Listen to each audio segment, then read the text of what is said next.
Hello दोस्तों, good afternoon. कैसे हो आप? उम्मीद करते हैं आप लोग सब बढ़िया होंगे। हम भी मस्त है, स्वस्थ है।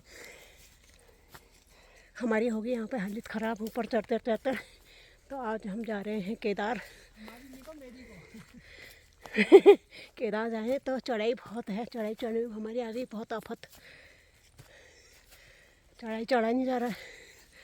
तो आपको भी दिखाते हैं केदार। वहाँ पे शिव मंदिर, इधर है पॉट है घास के। कुछ लोगों ने तो काट दिया, कुछ रह गया।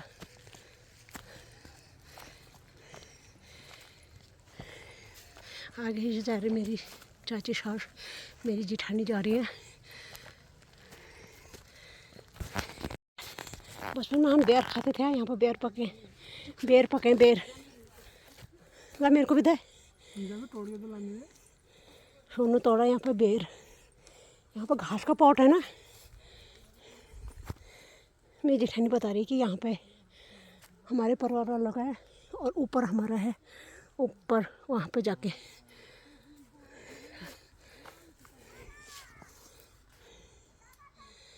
ला, इतना ही ला। मेरे को तो इतनी प्यास लगी ना। ओ पहाड़ी बेर, पहाड़ी फ्रूट देखो।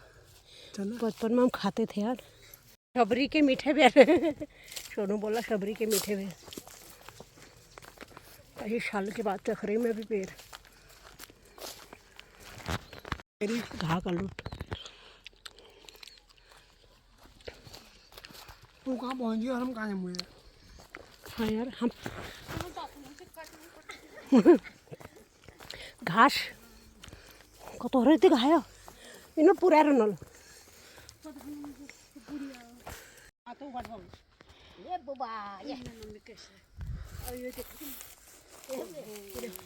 देखो कुमार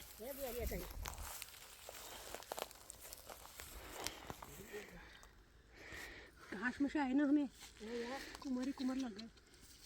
ये देखो घास उसमें से आए ना।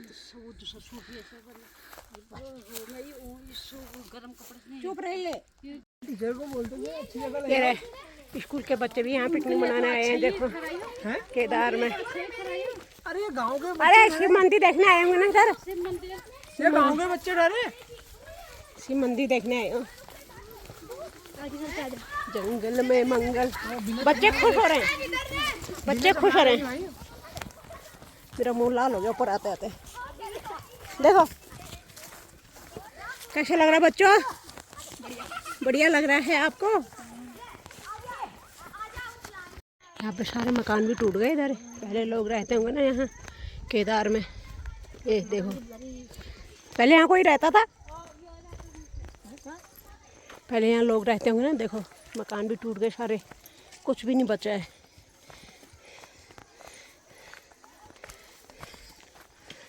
यहाँ है मंदिर, शिवालय।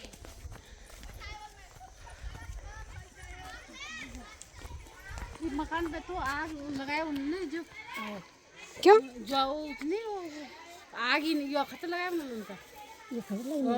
केदार मंदिर में ये शिवालय है, शिव मंदिर। अब आपको दिखाते अंदर जाके। मेरी सासू माँ है, मेरी जेठानी है। चलो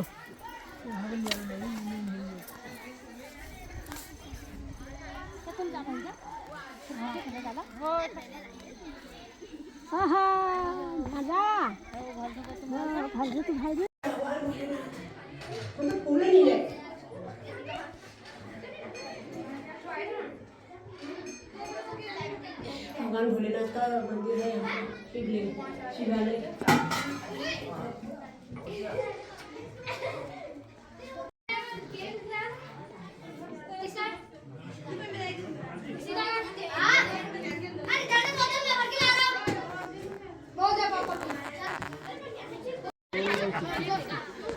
हमारे यहाँ आ गया बड़ी कृपा करी भगवान ने। दिल्ली रहते हैं यार। हम बस में हम पहले खड़े हम बलबोर लिखो ना। हमें आम खाना है, कितने बड़े आम होने पड़े। पानी पिलाओ गुरु जी को। पूरा बड़ा छेरे है, पानी मार पूरा भूत चुके हैं। बाबा है यार।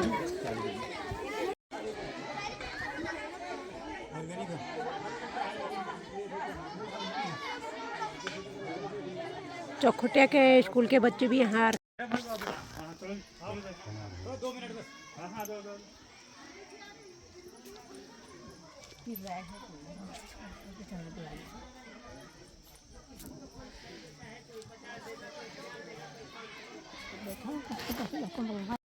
साधुवाद नहीं कह सकता हूँ, मेरे से बड़े भी हैं, मेरे गुरुजन भी हैं। मतलब अंगुली पकड़ करके यहाँ तक बोलना सिखाने वाले और आगे भी मार्गदर्शक मेरे साथ मेरे गुरुजी हमेशा एक पथ मार्ग पर ले जाने वाले हमारे बीच में है। अपना मैं सौभाग्य समझता हूँ और मैं भी सरस्वती विद्या मंदिर में कार्यरत हूँ।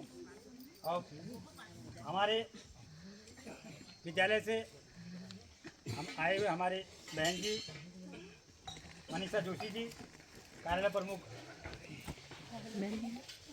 आदरणीय गोपाल पांडे जी और राजकीय इंटर कॉलेज योगसेन से आए हुए हमारे भारतीय प्रधानाचार्य गुरु जी हमारे बलवंत सिंह नेगी जी, आदरणीय रावत जी और अपने सहपाठी रहे हमारे बीच में रहे हैं हम लोगों के स्नेही आदरणीय भैलाल जी और हमारे सम्मानित प्रधानाचार्य श्रीमान मेरे से अग्रज हैं। अग्रजों के आगे बोलना मैं उचित नहीं समझता हूं, लेकिन मैं समझता हूं कि ये पावन भूमि में आकर के हमको कुछ न कुछ सीखने का मौका मिला होगा। ठीक है ना, सब हमारे छोटे बड़े भैया बहन, मैं आपको इतना साधुवाद देना चाहता हूं कि आपका ये हौसला भोले शंकर भगवान ने, जय बाबा केदार ने आपके अंदर इतनी एनर्जी इतनी शक्ति भरी कि हम लोगों को यहाँ तक पहुँचाया और यहाँ तक पहुँचाने के बाद यहाँ से सद्बुद्धि देने वाली वही जगदम्बा है, वही शिव है। और हमारे बीच में थोड़ा सा ध्यान मेरा भटक गया, हमारे बड़े भाई जो निरंतर जो कह रहे हैं कि मैं 50 साल के बाद आज मुझे सौभाग्य यहाँ प्राप्त हुआ आने का और दिल्ली में आप कार्यरत हैं।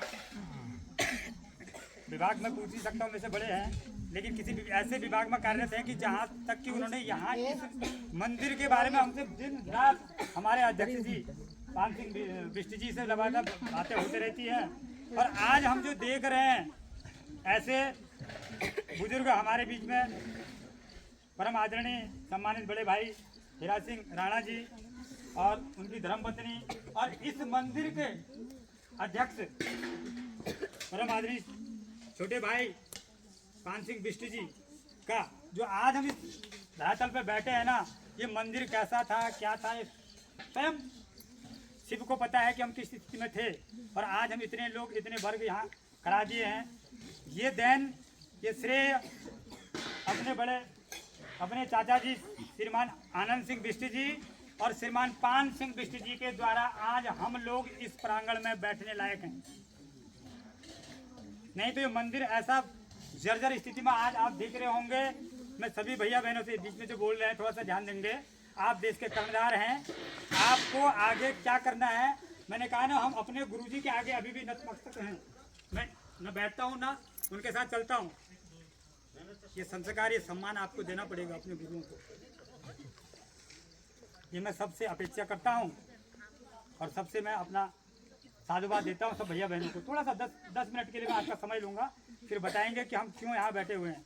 तो मैं परिचय कराना था हमारे बाड़को बाखल से पूर्व ग्राम प्रधान, निवर्तमान ग्राम प्रधान और मेरे स्नेही मेरे सहपाठी, और हम दोनों को तो इतना सौभाग्य प्राप्त हो रहा। दोबारा मैं इस चीज़ को कहूँगा कि हमारे गुरुजी हमारे सामने बैठे हुए हैं, जिन्होंने जिस खड़ंजे से हम अभी गए थे ना उधर को गाँव से, किस हालातों में वो खड़ंजा बना होगा, कहाँ से सीमेंट आया होगा, सोचो, कल्पना करो। ऐसे ग्राम प्रधान और दिन रात जिन्होंने कि कितने, मैं मतलब बखान कम कर सकता हूँ उनकी, मतलब बड़ाई जिसे कहते हैं ना वो कम कर सकता हूँ। उन्होंने दिन रात हमारे बीच में निरंतर बने रहते हैं। ऐसे बड़े भाई राम सिंह रोहतान जी, जिनका स्नेह प्यार हमको बराबर मिलते रहता है। कैसे होगा क्या होगा, चिंतन मंथन सब लोगों का चलते रहता आपस में। और ये आप लोगों ने इस धरोहर को बचाए रखना है, इसलिए आप लोगों का आज हमने यहाँ कहा कि आज का विजिट यहाँ होगा। मेन मकसद तो ये है कि आप हमारे कर्णधार हैं, हमको आगे को करना क्या है और हमारा मंदिर किस स्थिति में है।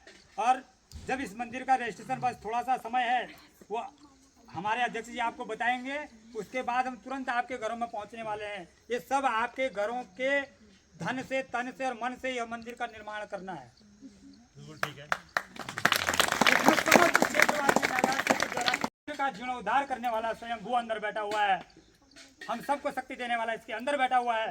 मैं तो यहाँ तक कि अपने संकल्प को कहते हैं को बताता नहीं, मैंने कहा तब तक इस स्थान में मैं पानी नहीं चलाऊंगा जब तक मैंने तेरा स्थान को उजागर इस क्षेत्र के सहयोगियों से, इस क्षेत्र के बुद्धिजीवियों से नहीं बनाया हुआ, तब तक आपकी पूजा आराधना करने के लायक नहीं हूँ। ये संकल्प, ये दृढ़ संकल्प मैंने अपना व्यक्तिगत लिया हुआ है। नतमस्तक होता हूँ, लेकिन मैं जल तभी अभिषेक करूंगा जब यह जीर्णोद्धार इस मंदिर का होगा। आप लोगों को इतनी बड़ी बात क्यों बताई जा रही है? मैंने कहा 100 बातों की एक बात, आप देश के कर्णधार हैं, आप इस क्षेत्र के भैया बहन हैं, आपको कैसे संस्कार, कैसी बुद्धि देनी है वो स्वयं देख रही है।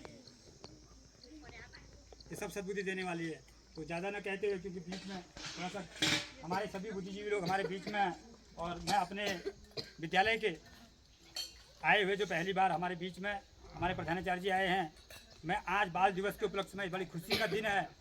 अपने प्रधानाचार्य से कहूँगा कि बाल दिवस के रूप में भैया बहनों को बताइए। माता की सभी भक्तों, आचार्य, सभी गुरुजन, आचार्य बहनें, और यहाँ पर आदरणीय राणा जी समेत सभी, और इस मंदिर समिति है, केदार बाबा की मंदिर समिति है, उसके सम्मानित अध्यक्ष और पूरे सामाजिक कार्यकर्ता, आध्यात्मिक व्यक्ति, और हर समय इस बाबा केदार की सेवा के लिए तत्पर रहने वाले, और लगातार जिन्होंने 5-6 वर्षों से लगातार इस बाबा केदार के मंदिर के जीर्णोद्धार हेतु एक भागीरथ प्रयास शुरू किया है, ऐसे भाई पान सिंह जी, और यहाँ जो धुनी रमाए हुए जो बाबा यहाँ पर बाबा की कृपा से रहते हैं, ऐसे परम पूज्य महात्मा जी, और सभी हमारे आदरणीय जमन सिंह जी, और हमारे राम सिंह रौतान जी, हमारे जो सभी प्रिय शिष्य हैं जिनको हमने पढ़ाया है, ऐसे हमारे शिष्य हैं सभी, तो सभी को मैं आज बाल दिवस की बहुत बहुत शुभकामनाएं देता हूँ, और बाबा केदार से प्रार्थना करता हूँ कि आप सबको सद्बुद्धि दे, आपका भविष्य उज्जवल हो, मंगलमय हो, और आप आगे ऊंचाइयों को छुएं, ऐसी कामना करता हूँ। बच्चों, आज वैसे बाल दिवस है, और ऐसे ही एक विचार ये आया कि भाई बड़े बच्चों को तो हम ले जाते हैं शैक्षिक भ्रमण में, पैसा आता है सरकार से, समग्र शिक्षा के माध्यम से पैसा आता है, तो उनको हम दूर दूर गाड़ियों में ले जाते हैं। तो बच्चों को हमने कल सरप्राइज़ दिया था कि आपको भी हम कहीं ले जाएंगे, और लास्ट तक सरप्राइज़ रहा सड़क तक, और उसके बाद फिर बच्चों को लगा चलो कहीं हम आए, और बाबा केदार की छाँव में हम लोग यहाँ पर आज अभी उनके सानिध्य में यहाँ पर बैठे हैं। निश्चित रूप से वो कृपा, कहते हैं ना, उनकी कृपा बरसती है, ऐसा सबको बरसेगा। और इस केदार बाबा के का बड़ा इतिहास है। जैसे केदारनाथ का आपने देखा होगा, अगर आप अंदर गए होंगे तो बाबा केदार का जो वहाँ पर लिंग है, जो मूर्ति जो वहाँ पर जो दृश्य है आपने देखा होगा, वो बिल्कुल केदारनाथ की तरह ही है। केदारनाथ का इतिहास भी आपको पता होगा कि जब पांडव महाभारत के बाद अपने पापों के प्रायश्चित के लिए शिव की खोज में गए कि भाई भगवान शिव से हमको ये जो हमने पाप किए इसका प्रायश्चित करने, क्योंकि सब भाई बंधु अपने गुरु सबका वध किया था, उनको उनका संहार किया था। तो ऐसे समय में उन्होंने सोचा कि हम कैलाश को जाते हैं, पहाड़ को जाते हैं, हिमालय को जाते हैं, भगवान शिव वहाँ रहते हैं। तो भगवान शिव भी उनसे रुष्ट थे कि उन्होंने इस तरह का काम हुआ है, तो सर उन्होंने धर्म का कार्य था, लेकिन उन्होंने कहते हैं कि उन्होंने एक भैंसे का रूप धारण कर लिया, और वो लोग सब घूमते रह गए, शिव जी को मुलाकात मिले नहीं। तो अचानक कहीं ऐसा ध्यान में आता है कि अब वो भीम को लगा कि ये हो सकते हैं। उन्होंने जब पकड़ा तो बाकी तो हिस्सा इधर उधर चले गया, लेकिन जो पीठ का हिस्सा है, पृष्ठ भाग जो है, वो केदारनाथ में स्थापित है, जिसकी पूजा वहाँ पर होती है। और जो पंच केदार है, विभिन्न भागों की पूजा भी पंच केदार में होता है। मैं भगवान की कृपा से पंच केदार के दर्शन करके आया। रुद्रनाथ है, मधमेश्वर है, आपका केदारनाथ है, आपका एक वहाँ पे है तुंगनाथ, और एक नाम और है जो नाम नहीं आ रहा, मैं गया उसमें हेलंग के सामने, उसका नाम नहीं आ रहा मुझे याद है वहाँ पर। तो हर जगह जैसे हम कहीं तुंगनाथ में जाते हैं तो कहीं पर उनके भुजाओं का पूरी पूजा होती है। आप जब केदारनाथ में जाते हो तो पृष्ठ भाग की पूजा होती है। जब आप रुद्रनाथ में जाते हैं तो उनके मुंह की पूजा होती है। ऐसे ही जहाँ लास्ट जो पंच केदार का है वहाँ सिर की उनके भुजा ये वो जो बाल हैं उनकी पूजा होती है पंच केदारों की। तो जहाँ जहाँ वो निकला और कहते हैं कि जब लास्ट जो भाग है वो नेपाल में है, पशुपतिनाथ करके है। तो पंच केदार के बाद जो असली जो दर्शन होते हैं शिव के वो होते हैं पशुपतिनाथ नेपाल में। और भगवान ने चाहा तो मैंने सोचा है कि एक बार नेपाल पशुपतिनाथ के भी जरूर दर्शन करेंगे। तो आप अगर मन में रखते हैं 26 किलोमीटर पैदल होता है रुद्रनाथ, 26 किलोमीटर पैदल, और बिल्कुल व्यंग पहाड़ियाँ हैं, ऐसी पहाड़ी से बहुत बड़ी पहाड़ी, 26 किलोमीटर पैदल है, ऊपर चढ़ाई जाना पड़ता है। और वहाँ पर बहुत ज़्यादा सुविधाएँ भी नहीं हैं और ऐसी जगहों में बहुत दूर दूर से लोग आते हैं। तो भगवान की कृपा होती है और मन में एक संकल्प होता है कि इसी रूप से दर्शन होते हैं। तो इस प्रकार से इस का भी मुझे लगता है, जो मैंने थोड़ा सा अध्ययन किया था, ये भी जो है यहाँ के जितने मंदिरों की संरचना है, जितने मंदिरों की स्थापना है, वो हमारे कत्यूरी राजाओं ने की है। यहाँ चंद और कत्यूरी राजाओं का शासन रहा है। तो कत्यूरी शिल्पकला कहते हैं इसको, जहाँ द्वारहाट में आपने 51 मंदिर ऐसे हैं जो पुरातत्व विभाग ने संरक्षित किए हैं। ऐसे इन मंदिरों की भी जो रचना है आप देखेंगे कि वो उसी प्रकार से। तो ये सब जो है ये उसी कलाकृति के उससे बने हुए हैं। आप ये देखेंगे कि यहाँ पे जो जितनी भी बनी हुई है मूर्तियाँ, ये विशेष कलाकृति की हैं। कुछ ऐसी छाप छोड़ते हैं कि जिनका कहीं ना कहीं ढूंढना पड़ेगा इतिहास इनका क्या है, तो बहुत बड़ा इतिहास कहीं ना कहीं निकलेगा। और फिर कहते हैं कि ये जो ज़मीन है बहुत 250 से ऊपर 260 नाली की जो ज़मीन है, ये जो यहाँ के जो नागाड़ के जो ठेकेदार लोग हैं, दौलत सिंह है, क्या नाम था उनका, नाथू सिंह जी ने ये पूरी ज़मीन और ये मंदिर का संरक्षण उनके द्वारा किया गया था। पहले जो ठेकेदार होते थे उनको लेकर मैं भी आया था 7 साल पूर्व, तब इसका कुछ ऐसा रूप नहीं था। बहुत अच्छा इसका रूप हमने भी देखा। तो चर्चा हुई सब लोगों ने। पिछली 2-3 बार हम सब लोग यहाँ पर सावन के महीने में शिवार्चन करते हैं। यहाँ पर भंडार दोनों विद्यालयों के हमारे बीच योगक्षेण विद्यालय के प्रभारी प्रधानाचार्य आदरणीय नेगी जी और उनके साथ आए हुए श्रेष्ठ विद्वान गुरुजन वृंद, अपने सरस्वती विद्या मंदिर चौकुटिया के आचार्य जी और सभी सम्मानित यहाँ के सम्मानित ग्राम प्रधान और जितने भी यहाँ के बुजुर्ग जन हैं, सभी जो इस कार्यक्रम में यहाँ पर उपस्थित हुए हैं। जैसे कि अभी जी ने बताया, आज हम सबका परम सौभाग्य है और मैं तो कहता हूँ मेरा भी ये बहुत ही सौभाग्य का अवसर हमको यहाँ पर मिला है कि हम बाल दिवस के अवसर पर बाबा केदार के दर्शन हेतु सभी भैया बहन यहाँ पर आए हुए हैं। हम सभी भैया बहनों को आज हम सब जानते हैं अपने देश के प्रथम प्रधानमंत्री पंडित जवाहरलाल नेहरू जी का जन्मदिन है। आज ही के दिन 14 नवंबर 1889 को उनका जन्म इलाहाबाद में हुआ था और उसके बाद अपने देश को स्वतंत्रता मिलने के पश्चात वो अपने देश के प्रथम प्रधानमंत्री रहे और 16 वर्ष 286 दिन का उनका कार्यकाल रहा और उन्होंने अपने देश के लिए और अपने देश के विकास के लिए क्या किया हम सब लोग जानते हैं।